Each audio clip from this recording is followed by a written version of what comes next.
Muy buenos días, mis queridos estudiantes de sexto grado. Hoy vamos a tratar una clase más, la última del bimestre en Ciencia y Ambiente, sobre los animales vertebrados y los animales invertebrados. Vamos a tratar el tema de los animales vertebrados. ¿Qué vienen a ser los animales vertebrados? Un grupo de animales que presentan esqueleto interno articulado, que actúa como un soporte del cuerpo y que permite su movimiento. ¿Qué características presentan los animales vertebrados? Tienen columna vertebral, que permiten algunos movimientos y le dan cierta flexibilidad. Otra característica es que su cuerpo está dividido en cabeza, tronco y extremidades. Hay individuos machos y a los individuos hembras, es decir, hay una diferencia de sexos. Decimos que los animales vertebrados se dividen en 5 clases: los peces, los anfibios, los reptiles, las aves y los mamíferos. Vamos a hablar sobre los peces. Sabemos que los peces presentan escamas, respiran por medio de branquias, son ovíparas y se clasifican en peces con mandíbulas y sin mandíbulas, ¿no? Los que no presentan mandíbulas, como la lamprea, peces con esqueleto de cartílago, como el toyo, y peces con esqueleto óseo, como el perico. Y vemos aquí una imagen que presenta todas las partes de un pez. Hablemos de los anfibios. Los anfibios presentan una piel descubierta, es decir, desnuda. Respiran por branquias. Cuando son renacuajos, ¿no? Respiran por branquias. Y cuando ya son adultos, respiran por pulmones, ¿ya? Y presentan piel. Decimos que los anfibios tienen doble vida. Cuando son jóvenes, viven en el agua. Y cuando son adultos, viven en la tierra. Decimos que los anfibios son ovíparos. Realizan metamorfosis y se clasifican en anfibios sin cola, como la rana, anfibios sin patas, como la cecilia, anfibios con cola, como la salamandra. Aquí tenemos un esquema del sapo o de la rana. Hablemos de los reptiles. Tienen sobre la piel escamas, placas y escudos córneos. Respiran por pulmones. La mayoría de los reptiles son ovíparos y se clasifican en reptiles sin patas como la anaconda, reptiles con caparazón como la tortuga, los que tienen patas y una lengua bífida como la iguana y los que tienen placas córneas como el caimán. Ahí tenemos una imagen del caimán. Hablemos de los mamíferos. Los mamíferos han sido confundidos con otras clases de vertebrados. Al verlos nos confunden ya que tienen características extrañas. Hablemos de la ballena, el cachalote, el murciélago y el ornitorrinco. 4 tipos de mamíferos, los cuales para muchas personas no aciertan que pertenezcan a esta clase de vertebrados. Y cuando se les ve nos preguntamos, ¿realmente son mamíferos? Los mamíferos tienen las siguientes características visibles. Presentan glándulas mamarias. Solo las hembras producen leche. La mayoría tiene su cuerpo cubierto de pelos que les sirve para protegerse y también regular su temperatura. Sus miembros anteriores y posteriores están adaptados para correr, nadar, volar, es decir, desplazarse por el medio en su hábitat. Existen varias clases de mamíferos: los ovíparos, los roedores, los cetáceos y los marsupiales. Ovíparos, su nombre dice, se ponen huevos, ejemplo, el ornitorrinco. Los roedores tienen 2 dientes que roen y ellos tenemos al ratón. En los cetáceos se adaptan a la vida acuática, un ejemplo, el delfín rosado.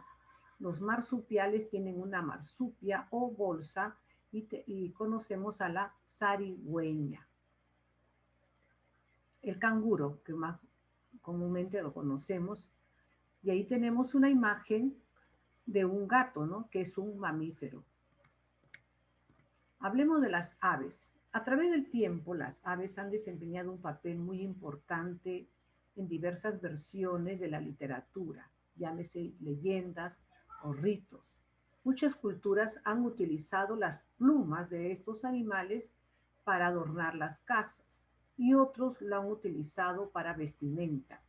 Sus cantos de las aves han inspirado a muchos personajes para escribir, desde la Biblia, ¿no? Los salmos, hasta melodías que actualmente existen. Y se dice que las aves descienden de los dinosaurios. ¿Qué características presentan entonces las aves? A pesar de que hay aves que vuelan, nadan, corren, todas tienen cualidades en común que les permiten pertenecer a esta clase de vertebrados. Presentan plumas, como hemos dicho, pico y alas. Ponen crías por medio de huevos, por eso se les llama ovíparos. Para emitir sonidos como cantos, pues, poseen un órgano fonador llamado siringe. Además, poseen pulmones para su respiración. Su temperatura es constante. Tienen sacos aéreos y huesos huecos para volar. Existen variedad de aves. Las aves corredoras como el ñandú, las aves trepadoras como el tucán, las aves rapaces como la lechuza y las aves marinas como el pingüino de Humboldt. Aquí tenemos una ave con sus partes, están los huevitos, naciendo los polluelos y las características que presenta una pluma. Bien, ahora hablemos de los animales invertebrados. Se conoce como animales invertebrados al conjunto de las especies del reino animal que no poseen un notocordio o cuerda dorsal, ni una columna vertebral, ni un esqueleto interno articulado. En este conjunto se encuentran el 95% de las especies vivas conocidas. ¿Qué características suelen tener los animales invertebrados? Son animales de pequeño tamaño, no presentan esqueleto articulado, es decir, óseo o cartilaginoso, aunque algunos sí lo presentan, como son los artrópodos, pero se trata de un esqueleto externo denominado exoesqueleto. Muchos tienen conchas, caparazones o cubiertas de alguna sustancia dura. Probablemente es el grupo que, con los microorganismos, ha sido el peor inventariado, porque los invertebrados son a menudo pequeños y viven discretamente en los mares, los sedimentos, los suelos, etc. Aquí tenemos la clasificación de invertebrados, ¿no? En estos dibujos tenemos a los gusanos, los moluscos, los artrópodos, los equinodermos, celenterios y esponjas.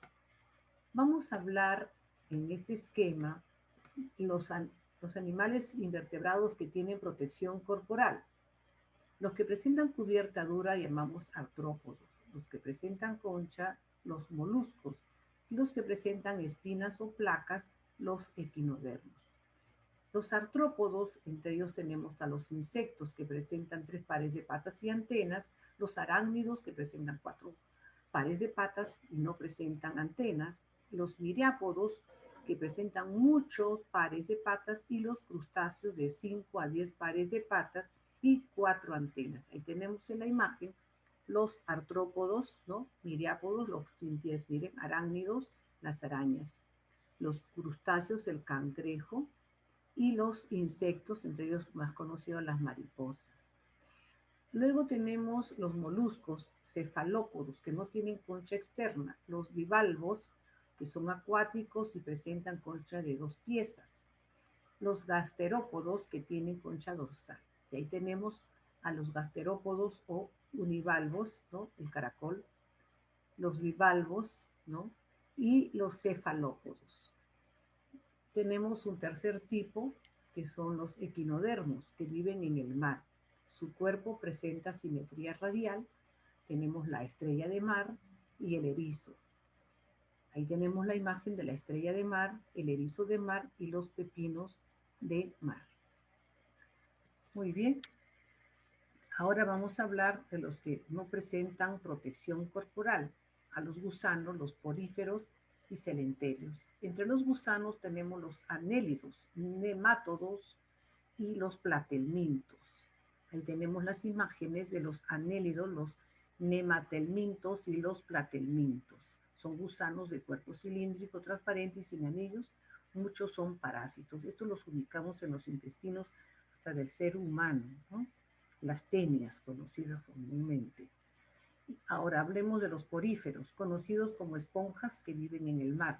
Presentan un cuerpo irregular, sin simetría, sin forma. El 95% de los animales son invertebrados. Tenemos pues aquí las esponjas o poríferos, la esponja natural, la esponja ramificada, la patata de mar. Y por último tenemos los celenterios, que tienen tentáculos, entre ellos las medusas. Flotan en el agua, son transparentes de forma radial, y los pólipos, que están fijas a un objeto.